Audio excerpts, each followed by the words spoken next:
Hello football! Today we have two matches between Juventus and Inter 3-2 and Chelsea-Leicester 0-1. So let's start with the Juventus-Inter match. The layouts here were simple. Juventus only needed a victory and Inter didn't care at all. As a result, Pirlo and his team won a victory, and even strong-willed victory, which is rarely seen this season. And so that's it, Inter's 20-match series of victories just came to an end. What interesting things can I say about Juventus? Pirlo decided to leave Morata on the bench and released Kulusevski at the start in a pair to Ronaldo, and it was right. In the end it was the right decision, because Kulusevski firstly played personally on Brozovic, on a player who can create and promote the ball for Inter in the first minutes, in the initial stage. He personally played on him, plus Kulusevski acted a lot without the ball. He closed the zones, he went deeper and participated in pressing and so on.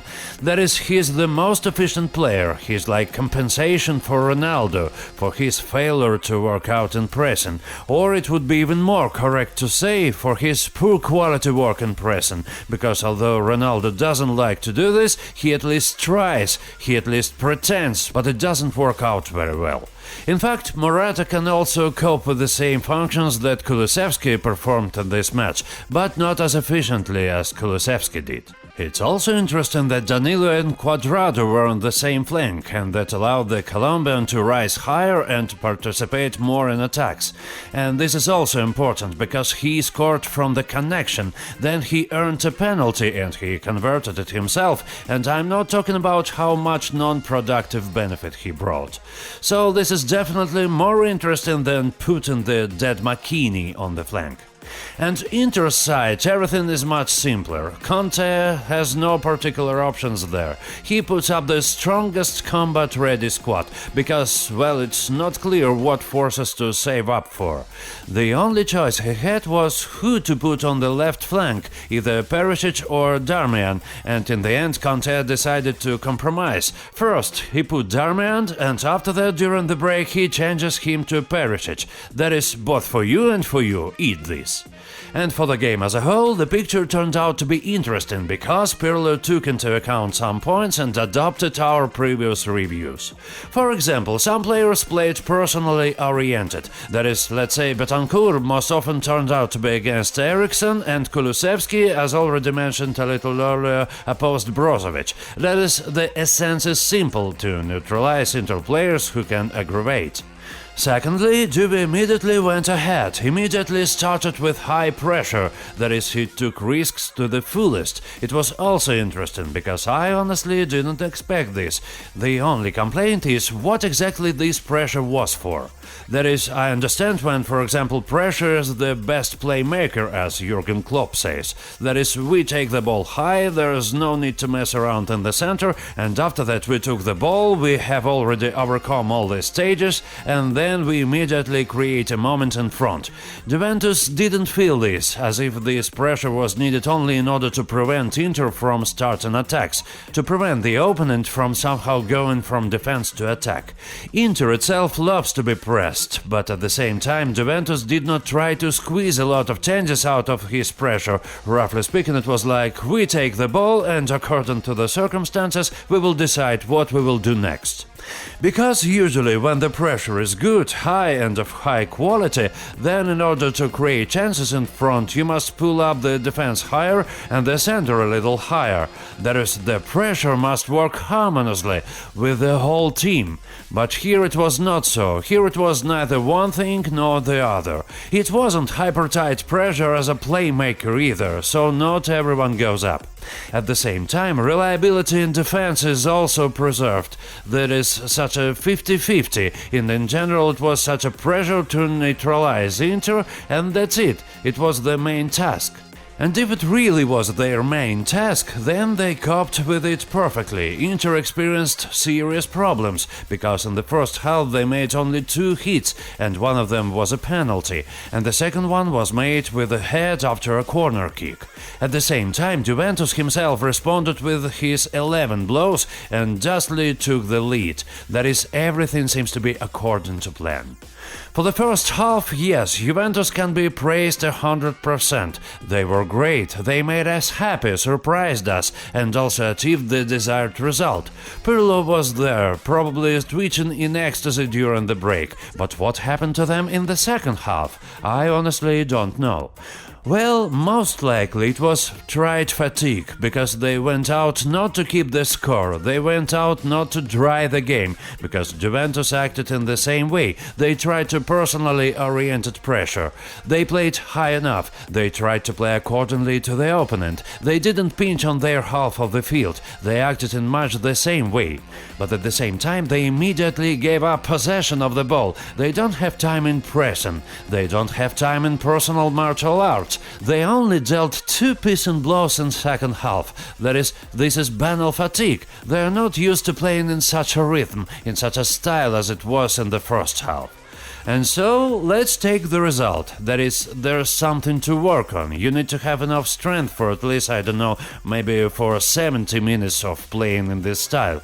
Then it will be really cool. Otherwise, change your mind to another option, so that it really is less energy consuming, or just dry the game all according to the classics.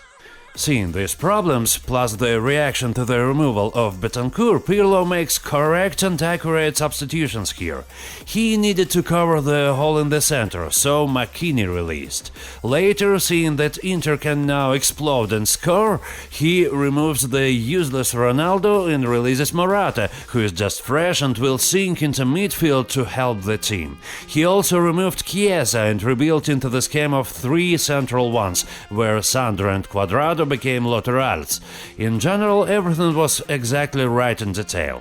And the most important thing is that it all worked. That is, Pirlo's ideas for the starting plan, Pirlo's ideas for the game campaign were fully implemented by the players. And such a result is obtained when the players fully implemented the coach's ideas. A good result occurs. In this particular match, everything happened perfectly and wonderfully. It's totally different matter when the coach does some nonsense on the field in terms of standard plan, in terms of changes during the game, and even there the players do everything and in the end there is a complete fiasco. Hi Ronald Koeman, yes it happens, but specifically here in this particular match everything worked perfectly, plus Inter, it's worth giving credit, they didn't play at full capacity, it seems they didn't give a damn. Therefore, already when Juventus rebuilt into 3 central ones, then Inter is so half sluggish. In the end he thinks, okay, we'll go there, we'll do something else. The percentage of ownership there over 75 in favor of Inter, and of course it all worked. And in general, and absolutely fair result, Juventus, well done. The best player for Juventus was Cuadrado, of course. His scoring actions made this game, and in general he looked great throughout the match, and now he definitely has enough strength and mood to drill the whole match. Well, the worst I would call all the same Ronaldo. He has 2 hits per game, and this is a penalty and a finishing move after his own unbeaten penalty. 2 beats and 1 pass under attack. That's all that Cristiano Ronaldo was able to achieve today. In Inter, of course, Lukaku was the best. He is always on the top. He is always in the first roles. He always gives his best, both here and in general at a distance. This is simply one of the most stable players this season. Well done. In this match he is also handsome. The worst I would call Brozovic, because he was personally covered well and he did not cope with these personal martial arts. In general, he did not bring any useful actions, and well, he received removing in the end literally for bad behavior.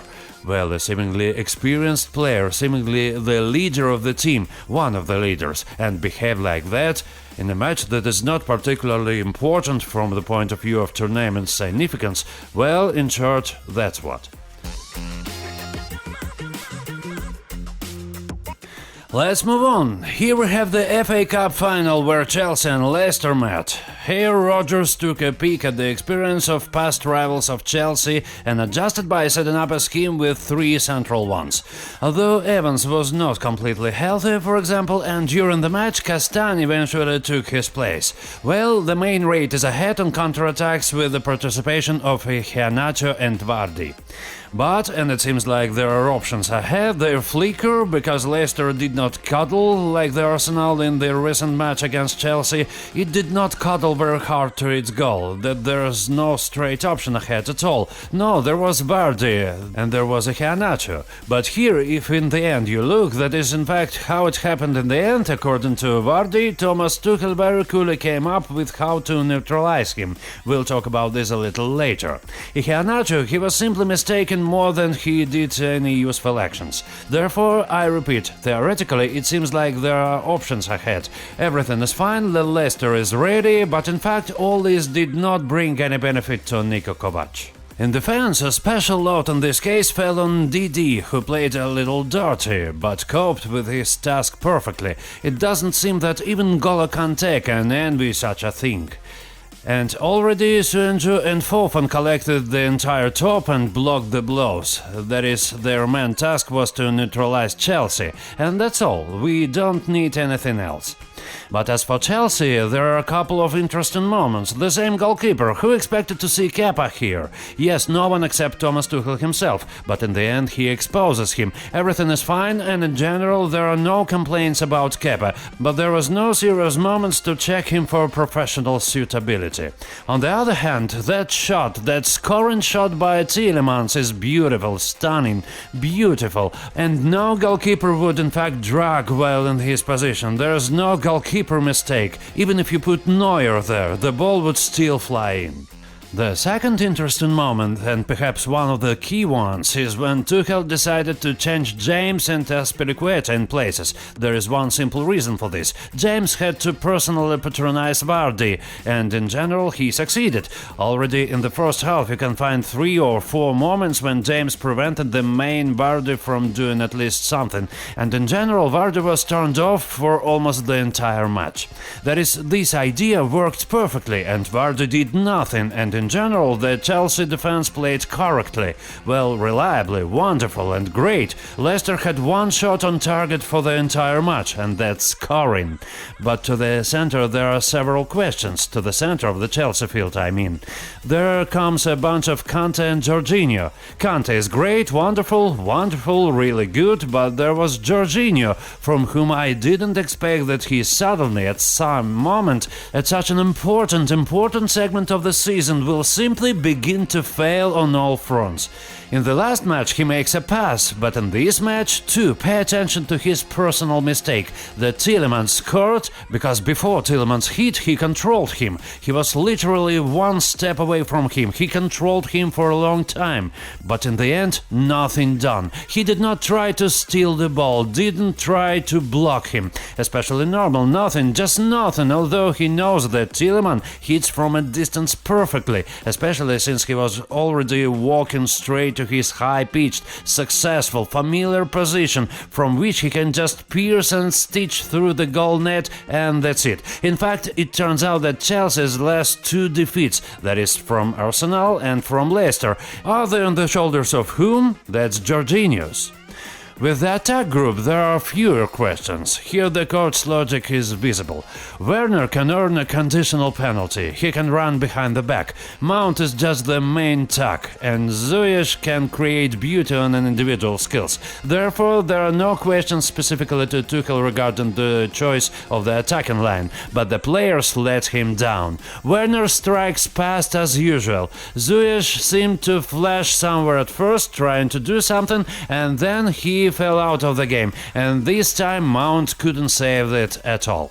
But as for the game itself as a whole, there was no need for the predictor services. Everything was clear even before the start of the match. Leicester will defend, positionally act on counterattacks. Chelsea will positionally attack. That is, everything is dry and primitively understandable without any special surprises. But as I said earlier, Leicester did not cling to goal like Arsenal. That is, they had such a specific plan. Although we are defending ourselves, there are options ahead, and then these options were disabled for obvious reasons. Tuchel covered one of them, while the other was simply mistaken out of the blue. That is, from the point of view of defense, both teams played flawlessly, with no complaints at all.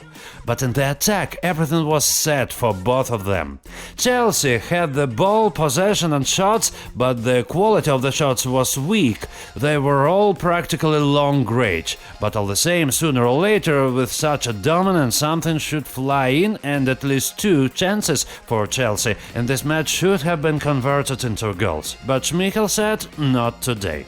And with Leicester it's even easier. I repeat, Vardy and Iheanacho. Vardy is covered by James because Tuchel told him to play personally, and Iheanacho himself happily loses the ball. He doesn't even need to do anything, so he just took the ball and lost. This was his fetish in this match. He liked to act this way. What is there to talk about? 1 shot on target, 1 scoring chance, there is nothing. The match is dry, uninteresting, boring, fresh water, don't look it. In replay, I mean.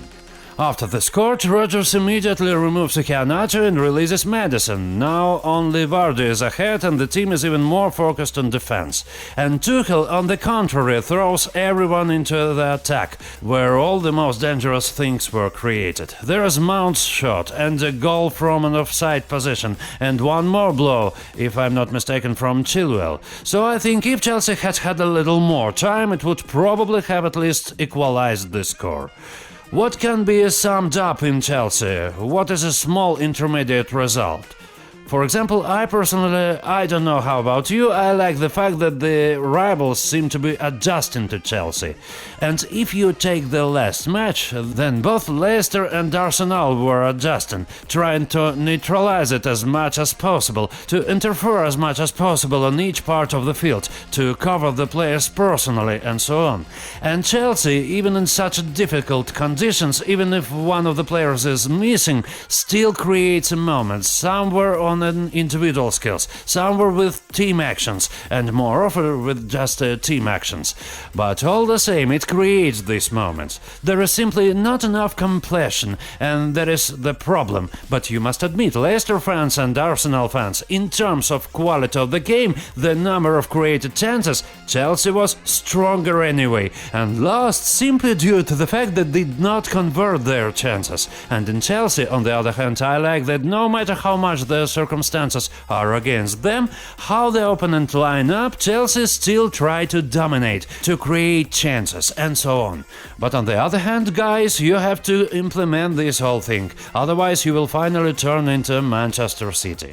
Leicester's best players were of course Foden and Seunju, who played the whole game very smoothly and practically did not give any chances to the Chelsea players, as well as Schmeichel, who saved the team at the end of the match, and Didi in addition plowed the whole match in the center without any pretensions.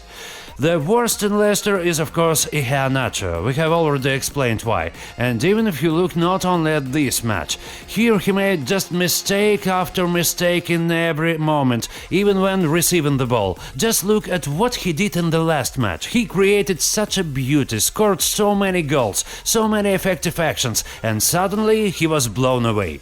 In general, something unclear happens to him. It is necessary to precisely solve this matter and correct it. Rodgers can handle it, I have no doubt, and I just talk about it as a fact. At Chelsea, the best was N'Golo Kante. He is certainly efficient, wonderful. They tried to cover him, but you will not do anything with him. He is now in such an amazing form. Well, give him a golden ball, he already deserves it. The worst was Jorginho, certainly Jorginho, because 2 successful actions in favor of the opponent in the last 2 matches.